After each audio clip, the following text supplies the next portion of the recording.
Welcome to the Art of Card Manipulation, Volume 2. I'll never forget the first time that I saw a deck of cards fanned.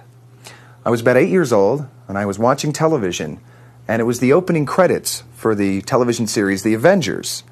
Well, I later found out it was Johnny Hart's hands doing the manipulations on the television screen. But when I was 8 years old, I knew that those cards were tricked. I knew that they were spring-loaded or gimmicked or something. Well, 2 years later, I went to New York and I saw Colin Rose, an English manipulator, performing in Ricciardi's The World Festival of Witchcraft and the Occult at the Felt Forum. He came out on stage, Mr. Colin Rose and his tales, and he produced fan after fan after fan of cards at his fingertips. Well, being 10 years old and having 2 years of experience in magic, I knew that he had some kind of mechanical device on the back of his arm that delivered the cards to his hand, where they then sprung open, and he dropped them. Well, I had figured it out, so it really wasn't interesting for me. A couple of years later, I saw Richard Ross perform at the Tannins Jubilee, and I had enough understanding to know that what he was doing wasn't mechanical. Richard Ross came out on stage, and right in his opening, he just stood there and produced endless streams of cards at his fingertips. I had to know how it was done. I was hooked. I asked other magicians at the convention, what was this card stuff about? I had to learn it. Some of the magicians told me about Cardini. I started reading about Cardini. Well, in the biographies of Cardini, there wasn't a lot of technique explained, so I had to hunt around and search through a lot of books, Louis Ganson's Routine Card Manipulation, Ed Marlowe's Card Fan Productions, things like this, to get the information that I needed. But I was hooked. I had to learn it all. And since then, I haven't learned it all, but I've learned a great deal and many different varieties of card fans and card productions. I'm going to share them with you. I've done these card productions close up. I've done them in parlor situations, and I've also performed card fan productions on some of the biggest stages in the world, Radio City Music Hall. So it's really not the size of the venue or the intimacy of the venue that dictates what type of card magic or card flourishes productions you can do. And I hope you're ready, because the following card manipulations aren't all easy. They're not automatic. You will have to practice. But I'm sure you'll get hooked, and I'm sure you'll enjoy doing them, find them challenging, and hopefully very rewarding. So let's get started.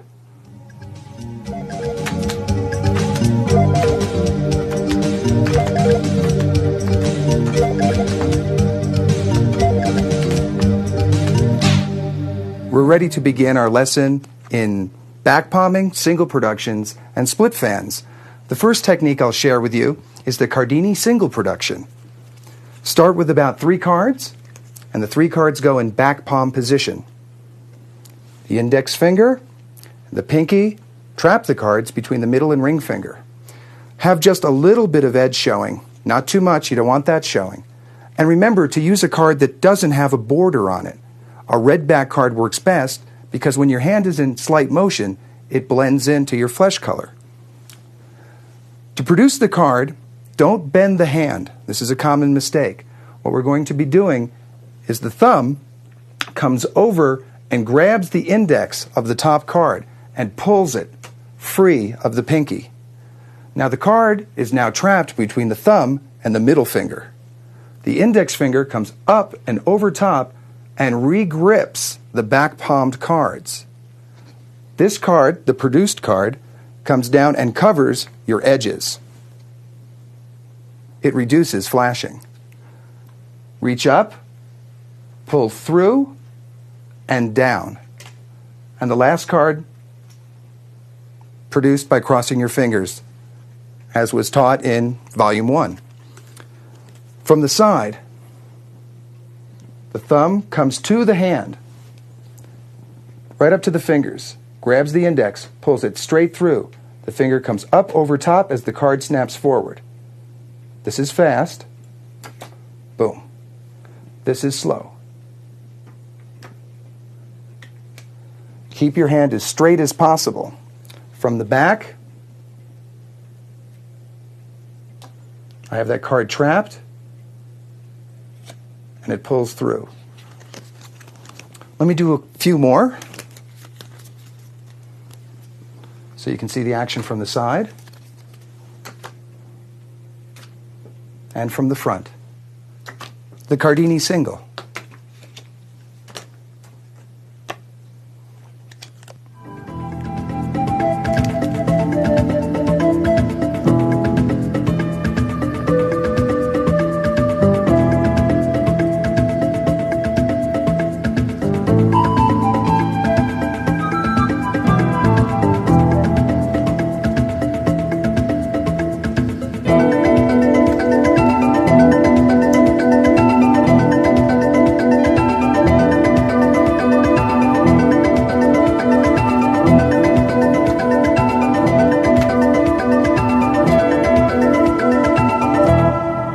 The Thurston 5-card Vanish and Reproduction. For the preliminary production, I hold the cards in what is known as brown bear claw grip. I hold my hand so the audience can't see the cards, and then shut my fingers so there's no windows, and produce the cards. The Thurston 5-card Vanish and Reproduction is very difficult. It looks simple, but it's not easy. Pantomime is crucial here, making the audience believe that the card is vanishing up there. The first card is taken, placed in back palm position between the thumb and the middle finger. A tossing motion, back palms the card. Instead of the hand reaching to take the next card, the left hand places the card right in back palm position. The hand is going to go down and up, and under this quick motion, this blur of white, very quickly, the hand comes forward, regrips, aligns both cards, and tosses upwards. Now notice that the audience sees my hand empty here, and then when I drop down, the edges are now behind the fan, so they can't burn the hand like this. As long as they see that hand coming down empty, then there's the turn, the placement of the next card. Again, pause. Then a slow motion, and then the big quick motion, aligning the card and tossing up. Again, register that it vanished up there. The next card is placed in the hand. Boom. Now for the Tom Allen transfer. It should look like you're just toying with this card. What you're doing is you place it in the right hand for just a moment. Your body swings around. As it does, the cards are palmed. This is the exposed view in the left hand as this card is just turned over. It's taken back, and these cards, which should be squared, fall naturally by the side. Don't leave your hand open or exposed here. Keep it down by the side. All eyes are on this card. You have one card left. Tossing motion, the card is gone. Please resist the temptation to do this big show-off move here. This effect is spoiled by too much hand washing. The last card is vanished. Look, reproduce the card. It's important here that the audience see that there's just one card. Again, this card is seemingly just going to be placed in the left hand, and as that happens, the thumb grips it, and the cards are transferred back to the back palm, again from the side. When the card is reproduced, it is placed into the left thumb crotch. The cards are delivered into back palm position. Again from the front, in slow motion. One card. Now you're all loaded and ready to go. 2, 3, 4. Now some manipulators here do this little bonus move. As they set the fourth card into place, the middle finger opens up, and that card under cover of the fan of cards gets placed behind them in this position, ready to be back palmed again. They reach up for the last time, they can't find their fifth card. These cards are kind of examined. The card is re-back palmed. As you pull these away, looking, and the card appears over here. That gives the ending of the effect a little kicker.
When you're performing manipulations on stage, be aware of your entire audience. I've seen many very good manipulators performing perfect sleight of hand, but half the audience can't see it because the shoulder's in the way. A very good tip and training technique is to practice with both shoulder blades touching the wall. This assures the audience that they can see you and you can see them, and they can appreciate the magic that you're making. Theatrical training is essential for a close-up performer and especially the stage performer. I've spent as much time studying kabuki dance, mime, jazz dance, ballet, and martial arts as I've had studying magic. Combining all of these different theatrical elements and these studies of the different theatrical arts has made a big difference in my show, and it might make a big difference in yours. Before we go any further with our lessons in single productions and split fans, I'd like to discuss the different types of cards for manipulation and some tricks for preparing the cards. There are many palming decks on the market, manipulators cards. Norm Nielsen has a deck. Lance Burton has some nice fanning cards. These are from a Japanese manufacturer. They're called Magician's card. They're about a third thinner than a normal deck of cards. And right out of the box, you can back palm the whole deck. They're very soft. The Steamboats are a classic deck. I used them in the past. They don't hold powder very well, but they are good for manipulation, and the back design is also excellent, and they're still available. My favorite deck of all time, the Crusader brand. They're no longer manufactured by the Whitman Company. Jeff Sheridan turned me onto these cards years ago, and I swear by them. They have a very beautiful finish, and they hold powder very well. The deck that I use these days is a B brand deck. They're very good cards, and they take a little breaking in. So right now I'll show you a few techniques for breaking in the cards. All you need is a ruler and a table, a hard table. Take one card, place it under the ruler, and scrape the card and bend the card. What you're actually doing is taking some of the finish off of the card. I do the front and the back. Turn the card sideways, face up, face down, and I like to throw in diagonally for good measure. This also kind of takes the stiffness out of the card. If you want your cards really pliable, I suggest this technique. After you've prepared your deck by using that technique, take the entire deck, which will be about this thick because of all the waves in it, place it in the card clip,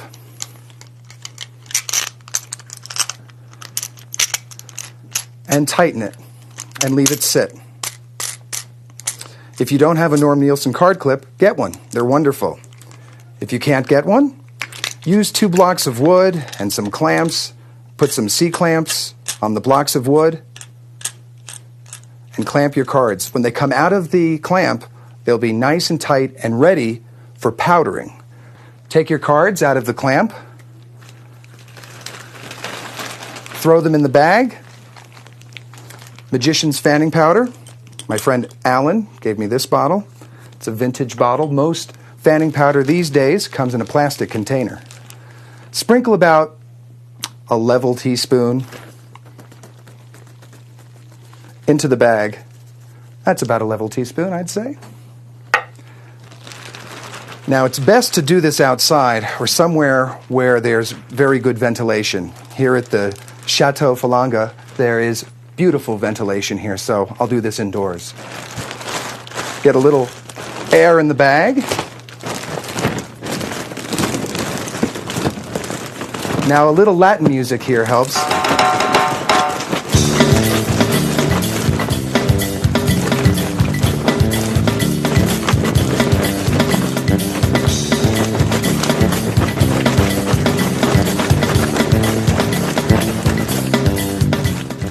Now, when you take your cards out of the bag, straighten them all out. There'll be powder all over them. Step outside and do this. And get the extra powder out of the deck. Rub the cards around a little bit. Shuffle them. Do that, and you'll see all the powder come out. And your cards will be ready for fanning and back palming. Now, here's another trick I'll share with you for preparing the cards. If you don't want to do the bag method and you want a quick fix, what I've done in the past when my cards are a little sticky is I just take the deck, put the 2 end cards sticking up a little bit, and I sprinkle a little powder along the edges of the cards.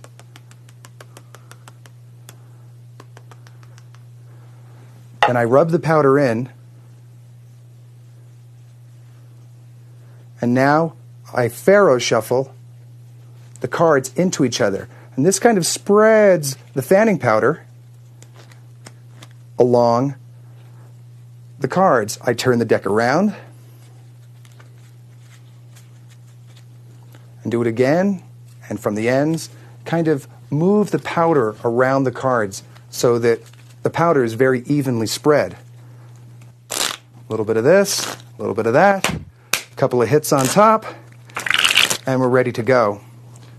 Fanning powder is basically zinc stearate, and it's available at most magic shops, and it's a very important ingredient in fanning cards. The split fan card production. From the first moment I saw this production, I fell in love, and I knew that I would spend my life doing it, and I'll share it with you now. Start with a few cards in your hand, maybe 7 cards, 7, 10 cards. The cards are in back palm position. Bring all of the cards around, your thumb goes to the lower corner, and like the one-handed fan in Volume 1, you pull up with your thumb and push down with your fingers. It's very important that the pinky remain at the bottom edge of the lowermost card. The index finger straightens out, pushes, and clips the cards back into back palm, leaving just a few cards in the front, making a fan. The hand moves upwards, and in a downward throwing motion, the cards that are falling cover the motion of the cards returning to the back palm position. So in fast motion, the audience doesn't see that the number of cards in the fan diminishes from maybe 10 to 4 or 5. Slowly,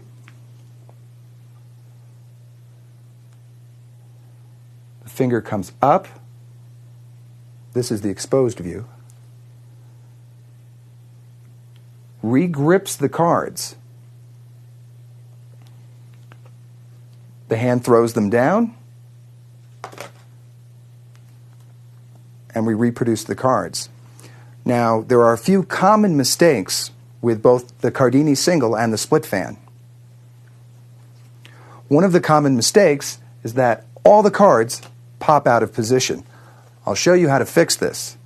Your other hand just goes and places the cards back by just pushing with the finger.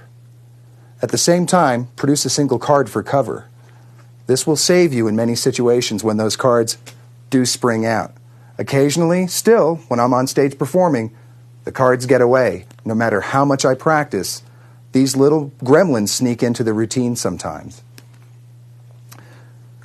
Try to get as little edge showing as possible. You don't want the cards to be sticking out like this. It's a dead giveaway. As little edge as possible. Keep the hand in motion. Don't stop the hand, or the audience will see the corners of the cards. Reach up, bending the fingers, the thumb pushes up, fanning the cards. The index finger climbs up the back, regrips the cards, and the cards are thrown down. There are 2 methods of doing the back palm split fan production. One school of thought says to produce the fan, to regrip the stock, and to hold the little fan of 5 cards with the back palm stock as the last card in the fan, so that when you throw, that card snaps back.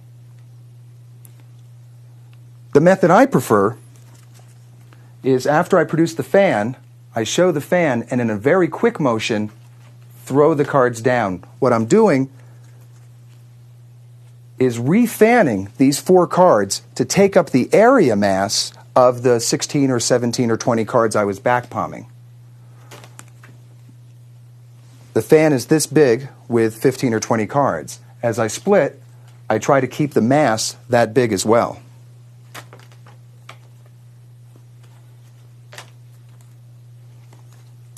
A common mistake is to produce the cards and to split too few cards off, so when you're throwing in the hat, it doesn't look like you're throwing anything in the hat, and the audience catches on real quick. My method from the side. Notice I'm re-fanning the cards.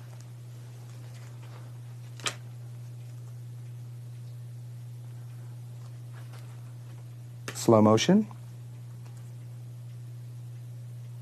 I'm going to need a few more cards for this.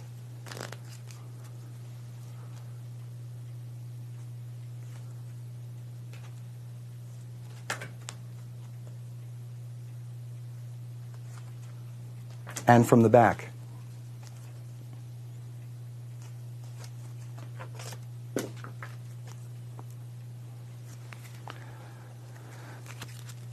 This is going to take hours and hours and hours of practice to get fluid. When I first started, the cards sprang out all over the place. I could never get my split off even. I would split one card and these cards would pop out. Just push them back into position. There's many different mistakes that are possible with doing this complicated sleight. Practice it over and over again, and you'll have something beautiful to share with all your audiences.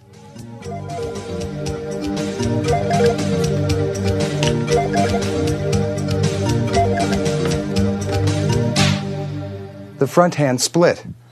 This is a utility move that was taught to me by Bobby Baxter, one of the greatest manipulators I've ever seen. Now, Bobby invented this move so he could produce continuous fans in both hands. The cards are palmed in the left hand. You produce a one-hand fan. You do exactly like you're going to back palm the cards, but instead of back palming them, the fingers come around the front and push them down into the palm of the hand. Now, you'll need to produce some cards in your right hand for the misdirection, because this is quite a complicated move. So as you produce a fan in this hand, you do the work, you do the move, throw these cards down. Produce, as you're throwing this fan down, this hand back palms the cards, pushes them into front palm as you go down. The next fan is produced. Now when you fan the second time, you have to fan them the other way. And I'll show you what I mean by that. On your first fan, you're going to produce by fanning the cards up over the top of your hand. The next time you produce the cards, you're going to push them out, hinge them out, so the faces show towards the audience. Split again. This time when you clip the cards, the thumb goes to the lower corner and fans them out over the top of your hand. So it's the difference between fanning them this way, or when the faces are towards you, hinge them out and fan them that way. Let me show it to you from the back. Produce in your right hand. The left hand fans the cards. As you throw down, you go to back palm the cards just as you would if you were going to do a split fan. The fingers push the cards into palm. Throw the cards down, fan, go to back palm the cards, place them into the palm, throw the fan down. This time they fan up over the top so the faces show. And I'd like to thank Bobby Baxter for the front hand split.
Cards from the silk.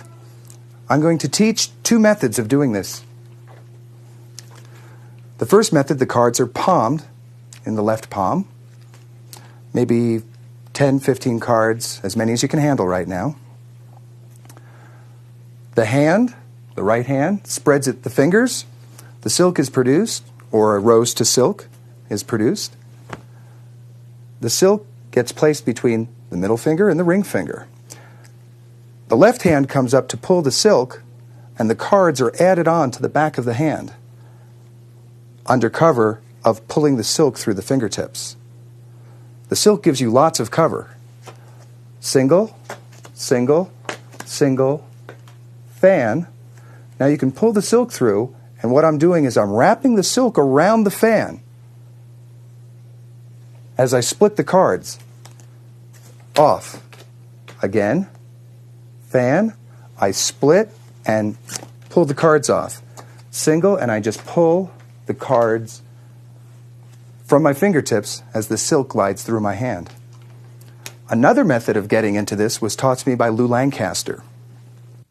Cardini popularized this move, and I think what Cardini used in the middle of his act when he had cards back palmed was a matchstick in the hem to push the silk through his hands so he didn't need to stop the motion. Well, I've never mastered that method, but Lou Lancaster showed me this. The cards are in back palm. As you're showing the silk, you do half of a pivot. The silk then gets placed between the fingers, and the silk is pulled back over top of the cards. The cards are then regripped as the silk is pulled through. Now you pivot the cards back around under cover of the silk, and you're in the same position. What that looks like from the side. You've been producing cards, take the silk, under cover, turn the hand, regrip, clip them with the thumb. They leave front palm position. The fingers spread slightly. The silk is placed through the fingers, pulled around back over the cards. The cards are regripped and re-back palmed. The silk gives you added cover.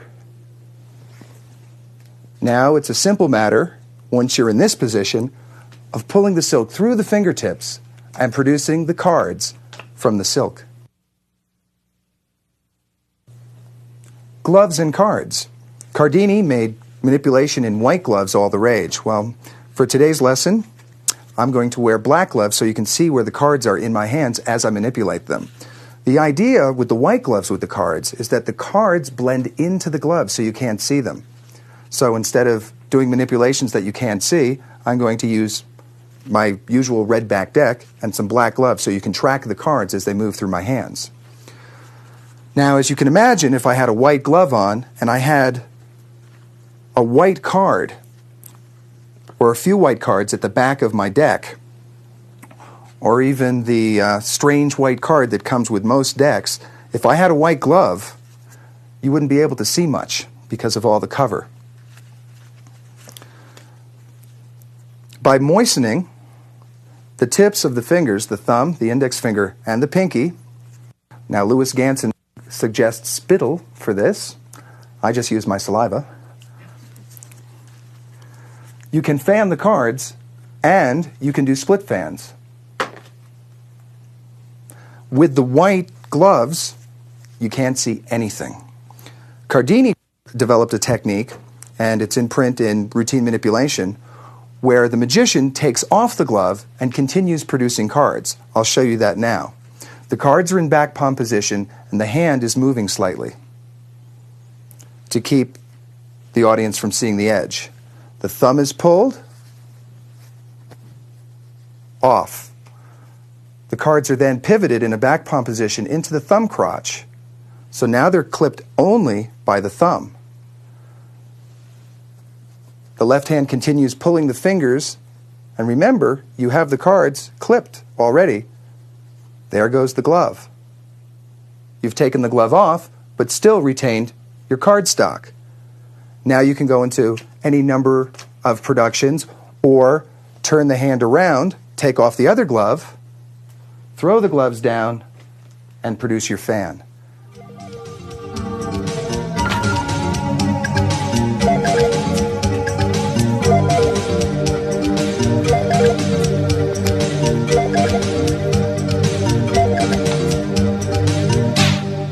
Another method for producing cards from the gloves, it's a much easier method, not as artistic as the first method, just sneakier, and sometimes I like that. The cards are palmed in the hand, in the left hand. Show the hand empty, take off the tips of the fingers with the left hand, keeping the cards palmed. The right hand is shown empty, the glove is tossed back and forth. As you catch the glove in your left hand, you release the pressure from your thumb so that the cards stick up a little bit. Not too much so they'll flash over the top of the glove. The right-handed glove is thrown into the thumb crotch of the left hand. And as you transfer the glove to the right hand, the gloves are transferred and the cards are back palmed. The fingers are then taken off by the right hand, the gloves are dropped, and you can continue your productions.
It's time to learn the art of body loading, holding out cards on the body and stealing them secretly.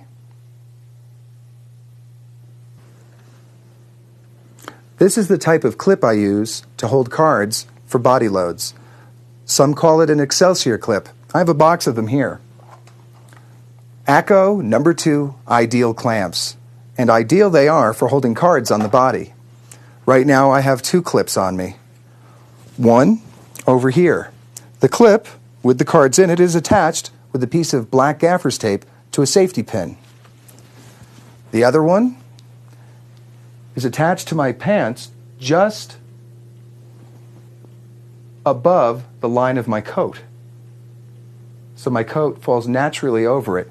When my hand is naturally in this position, all I have to do is reach, disturbing the coat as little as possible, and back palm those cards. Both of these positions require misdirection for when you're producing and stealing the cards. Let's say we're in the middle of a manipulative routine. We're running low on cards and we need to resupply. Well, we have some cards palmed in the left hand. We've just finished our series of split fans and single productions in the right hand, unmistakably shown empty. As I reach up into the air to produce this next fan, my right hand naturally falls to my side. This is the exposed view. I've just thrown my last fan down. I look, I reach, and simultaneously, as the audience is looking at this fan, these cards are back palmed. Be very careful that you don't overcompensate and show the audience that you're stealing this way. I've seen this mistake many, many times, where the magician stealing the cards turned so much to cover it that it's totally in sight. Resist that temptation. Go on a diagonal. Come up and produce your next fan of cards. And now you've just doubled your supply. For the inside load, for this load, the breast load, let's say we had some cards palmed in the left hand. Again, the same thing. As I reach and produce, my right hand very naturally, without diving into my jacket, grips the cards, not in back palm, just in straight palm.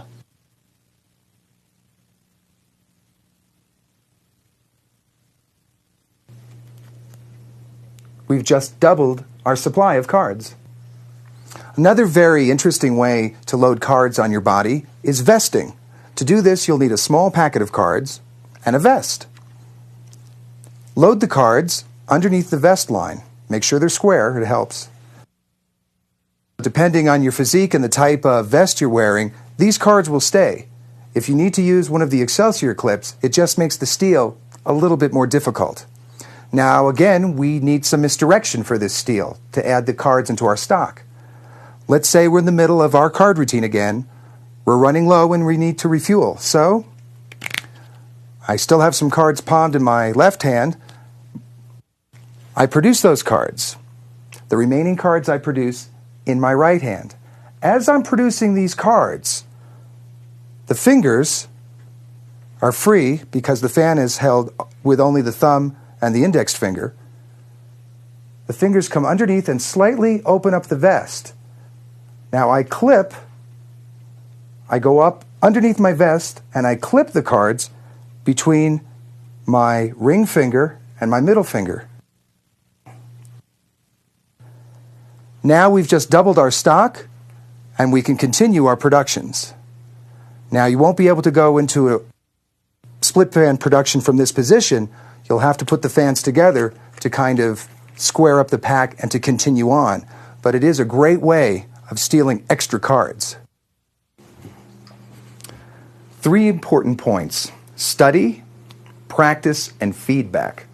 Now, for studying, there are a few good books on card fan manipulations available from your dealer. There's Ed Marlowe's exhibition card fans. There's the Louis Ganson series, Routine Manipulation, which is very good. And other books are available.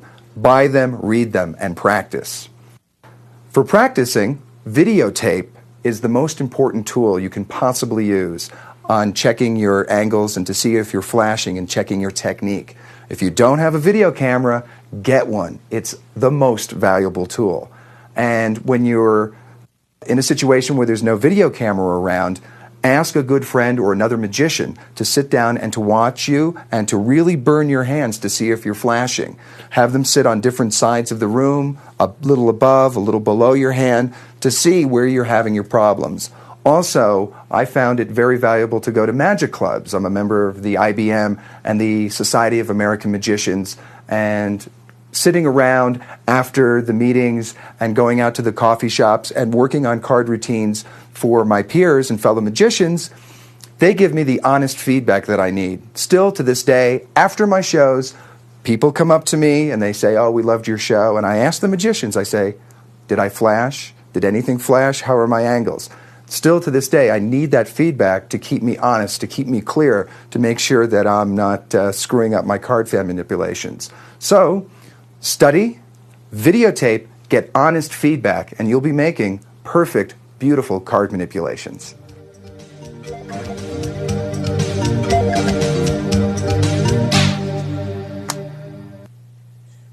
This is an equipment. Fancy magicians talk for transferring an object from one hand to another, or what's commonly called hand washing. Well, I really don't like a whole lot of hand washing or proving that your hands are empty during a manipulation act, but it's a wonderful exercise, and used in the right spot in a manipulation routine, this can be a very effective move. Let's say we need some more cards and we need to load them into our left hand. Well, we steal the cards, put them in front palm position. They have to be clipped. This is the Roy Benson move in reverse, as covered in Volume 1. The right hand passes a few times over the left hand, unmistakably showing the fingers empty, and then the cards are loaded on and produced. I'll show you what this looks like from the side. The hand is shown front and back, arm motion. These two fingers are going to go straight through that little tunnel as the rest of the hand draws back, then producing the cards. Again, from the back, let's try it with just one card, okay? From the back, reverse Roy Benson bluff. The hand is shown. You don't want to twinkle the fingers too much in this hand and not do anything with this hand. So I hold my hands in a very similar way. I just flash my fingers open for just a moment. The palm turns face towards the audience. The left hand slides that card right into position. And then the fan is produced. Again, from the edge, audience here,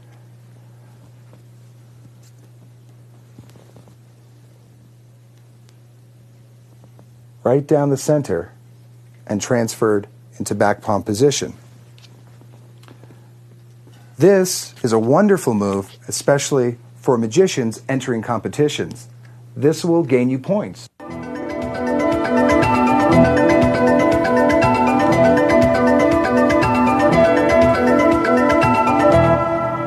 The flying cards. Now, this is as much an exercise for your left hand as it is a card flourish or card production and or vanish. In the old days, some of the old timers used to do it the card through the knee. I think Howard Thurston and some performers did it with a fan of cards. It's important to have an ace or a matching card on each half of the packs that you're using. Remember, pantomime is very important, and watch the angle on this hand. Make sure you're back far.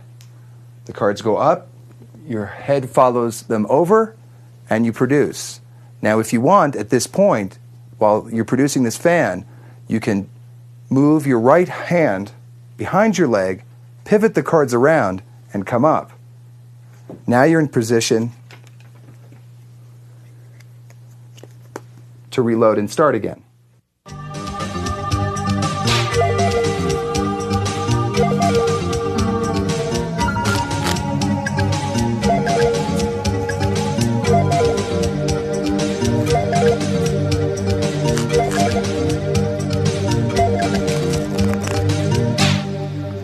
Arm spreads. Now, the first one that I learned was just the simple straight turnover spread. Take the deck, much like you're going to be doing the springing the cards. Again. And now you're going to stop the cards about halfway. A tossing motion with the arm and a downward movement and a squeezing of the left hand will catch the cards. Like that. The straight turnover spread is a little bit more difficult. I have just a few too many cards here to do it. Again, springing the cards off the fingers. The hand opens, the left hand opens, ready to catch the cards as they come over, and then there's a toss up and a catch. Again, it's hard for me to do this and talk at the same time. That's why I do it silently in my act. Boom. Again, just the spread back of the arm catch. Get a little body English on this.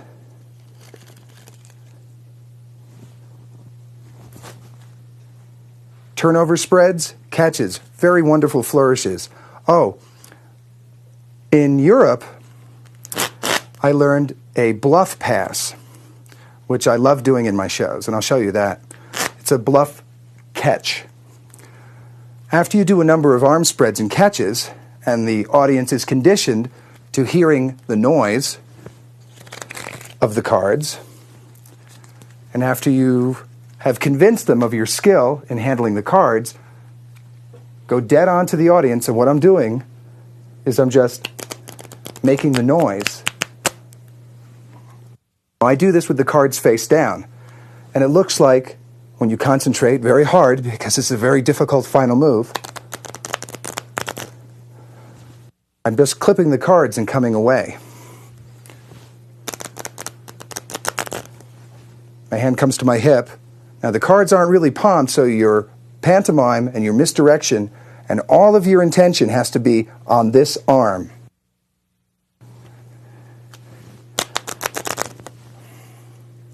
Hup.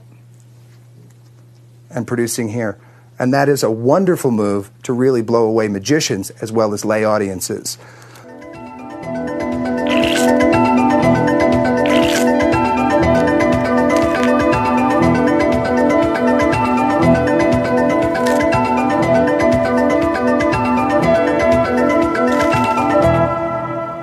The waterfall fan. Now I first started that sequence with a move that Cardini used to do, which was a bluff springing of the cards. He would spring the cards, and then he would palm some of the stock in his right hand, and then just make a riffling sound with his thumb. And the cards would appear over here. Again, you're conditioning the audience to expect one thing, 1, 2, and on the third time, again, on the third time, you can create the impression that the cards spring up as well. 1, 2, palm the stock, 3. The waterfall fan, set up by doing a waterfall, as we went over in Volume 1, along with the springs. Come over to your hat, back palm some of the cards, and then waterfall the rest of the cards into the hat. This is done in a swinging motion. Back palm the cards, set up for your waterfall by putting the air between the cards, let the cards fly down to the hat, pause, and produce a fan.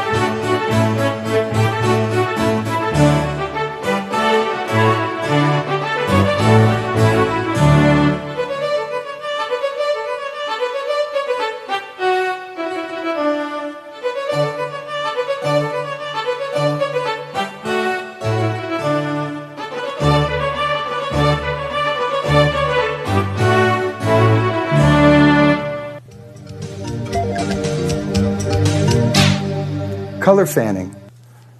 There are many beautiful fanning decks around available at magic stores. This one is from England. The Japanese have many beautiful fanning decks with beautiful back patterns, which is very important for the color changes. My favorite deck is the Podu deck. These were the cards that were used by Cardini, and these came to me through Howie Schwartzman, who acquired some from Swan Cardini, Cardini's wife. The color changing fan is created by fanning the deck from left to right in your right hand. The thumb fans only half the deck to the right. I switch in the middle and I pull the cards down with my index finger. Then the thumb pulls the rest of the cards back, creating a double fan. Now you'll be shutting just the front fan with your fingers, creating a color change. Again, from the back, only half the deck, and then back the other way. From the side, I'm only going to close the front fan. That creates the color change. Now this move can also be done in reverse. When you perform this particular color change, the audience should not be aware of the second fan being made. I do that by just making a flourish with my fingers and letting my thumb do all the work behind the fan. Jack Goldfinger showed me a different way of doing this fan. The way he does it is he fans only the back cards. Then he repositions his fingers slightly, placing the index finger on the edge of the fan and pulling the other cards in front, creating an immediate color change. Make sure your cards are powdered very well for this so you get even patterns. And this is Jack's fan again from the side. Now, the split fan. Not the split fan production, but they also call it the split fan. The cards are in the left hand. The thumb moves up, fanning the cards, again the switch with the index finger, pushing the cards deep into the thumb crotch, locking half the deck in there. Now with the remaining deck, the thumb makes an arc around, creating the color change. Now I'm going to split this fan in half, creating a double fan. In real time, it looks like this.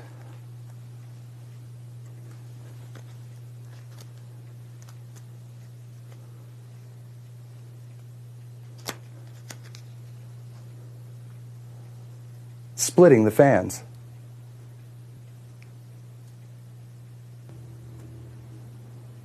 This is known as the rising sun fan, a pretty little flourish. And it's done with a 4-color fanning deck. Again, the cards are fanned only halfway. Only the front portion of the cards are fanned, leaving a large group of cards in the back.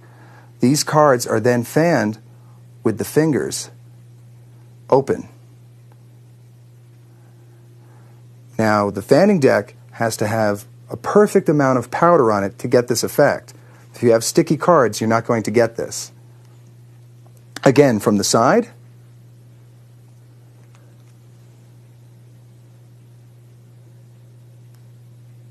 And from the back.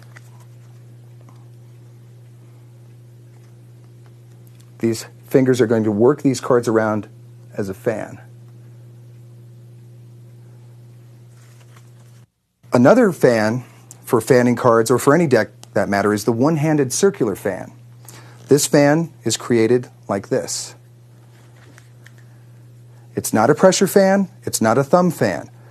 The cards are held loosely in the hands with the index finger on top. The thumb presses on top, the The index finger then moves to the bottom, so you're holding the cards in this position. The thumb is going to create a pivot. The index finger is going to straighten, and the other fingers then come and push the cards up in a circle.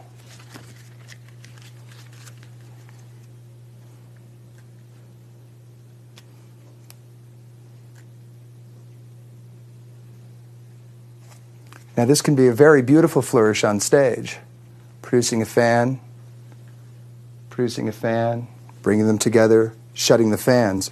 Also, I have a little flourish that I call the windshield wipers, which is this.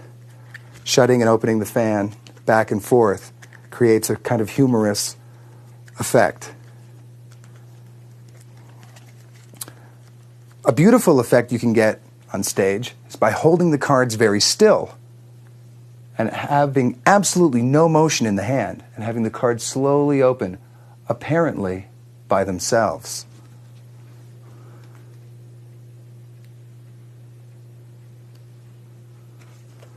To make 4 colors out of the deck, there's 4 ways to fan a deck of cards. From the top down, showing the red. From the bottom up, showing the yellow. In the right hand, showing the blue with the spot and the red. So, depending on which way you hold the deck and which way you fan the deck, and depending on which technique of fanning you use, you'll get a different effect. The double tier fan, the giant fan. Cut the deck in half. Faro the cards together. Let's see if I can get this for the camera.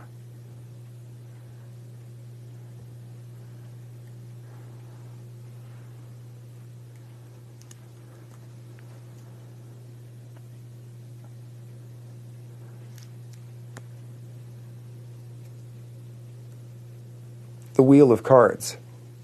Now there is another way of doing this.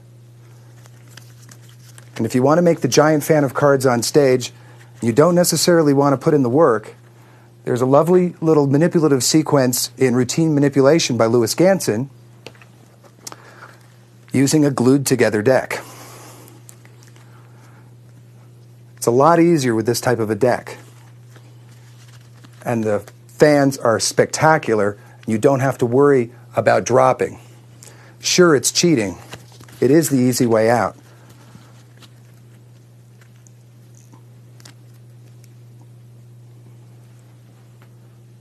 The giant fan.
This is the Frank Garcia continuous card fan production with a packet vanish at the end.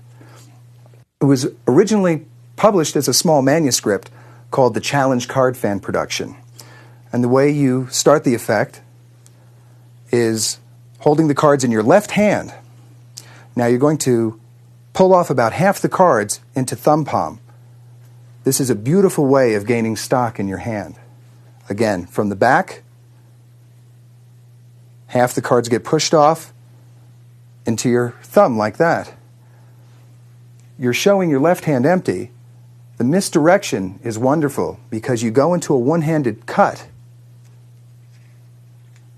as you produce the fan down at your elbow. Now your left thumb splits the deck in half. This fan, the right-hand fan, is inserted into that split, and under the pretense of squaring up the pack, your left index finger is going to push those cards right back into the thumb as you square the pack. Again, from the side, the fan is produced. They go right into the center, tap at the bottom, produce. Remember, the pantomime is right here is that you're going to square the deck. From the back,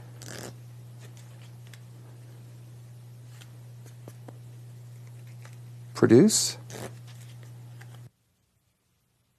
I'm not palming the cards, I'm edge clipping them. So my fingers can be a little bit open at the bottom. I don't have to palm the cards every time.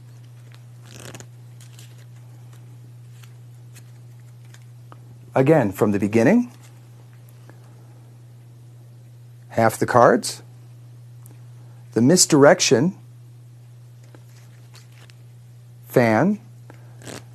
Remember to look and see those cards floating in space as you're squaring the deck, and then produce them. Square the cards and get a little distracted. Look off, produce the cards. Now I finish with the packet vanish. The one-hand circular fan.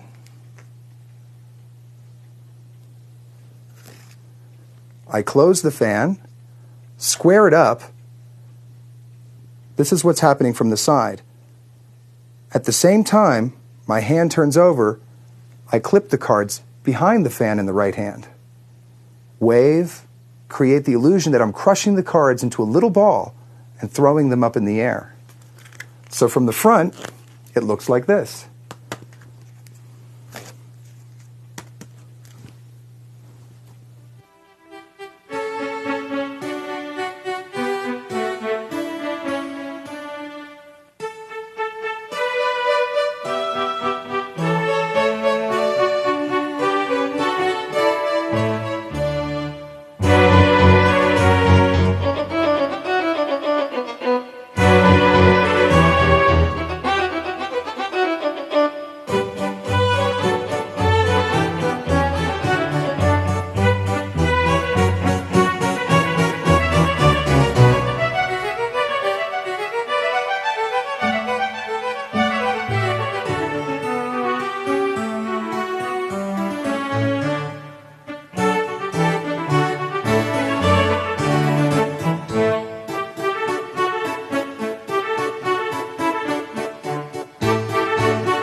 Is magic just moves and sleights and tricks? Sometimes I wonder if there's real magic, whether the cards have some kind of mysterious power over us. And is that why magicians are continually trying to bend and fold, manipulate and subjugate the cards to their will? And if that's the case, is that what we want to do to our audiences? Or is there something more? Perhaps the real secret to the art of card manipulation is letting the cards teach us